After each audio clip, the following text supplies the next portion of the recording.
दो भाई के बीच मनभेद। ये कहानी में आपको आंखों से आंसू निकल जाएगा। माँ की सेवा करने का मौका अब मुझे दिया जाए। वैसे भी माँ पिछले 60 सालों से उनके साथ ही तो रही है। क्या मेरा हक नहीं बनता कि माँ मेरे साथ भी रहे? लेकिन बड़े भैया कैकी इस बात को मानने के लिए राजी नहीं है, इसीलिए मजबूरी में मुझे उन पर केस करना पड़ा। अब बड़े भाई की अपनी बात रखने की बारी थी। बड़े भाई ने कहा, यह बात सच है कि मेरी उम्र 60 साल है।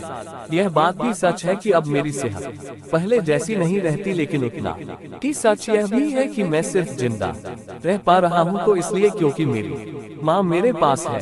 चाहे मेरी सेहत कितनी भी खराब हो, चाहे मेरी जिंदगी न जैसी हो, लेकिन मेरी माँ मेरे पास होने की वजह से वही तकलीफों भरी जिंदगी स्वर्ग जैसी बन जाती है। जज साहब, आप ही बताइए, मैं माँ को अपने से दूर कैसे होने दे सकता हूँ? जज ने बड़े भाई से कहा कि तुम खुद कहते हो कि तुम्हारी सेहत अच्छी नहीं रहती, तो भला तुम कैसे अपनी माँ की देखभाल अच्छे से कर पाओगे? यह भी तो सोचो।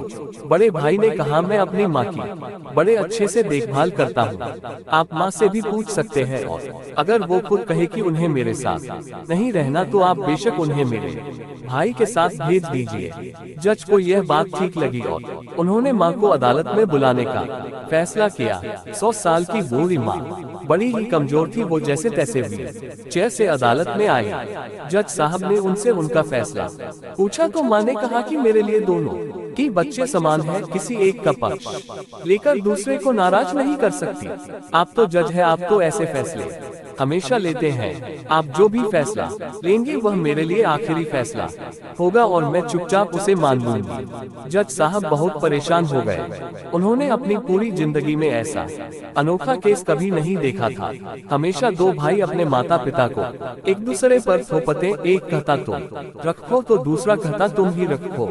जज का आश्चर्य तब और भी ज्यादा बढ़ गया जब उन्हें पता चला कि माँ के पास दोनों बेटों को वसीयत में देने के लिए फूटी कौड़ी भी नहीं थी। बड़े सोचने विचारने के बाद जज ने फैसला किया कि माँ को अब छोटे भाई को सौंप देना चाहिए।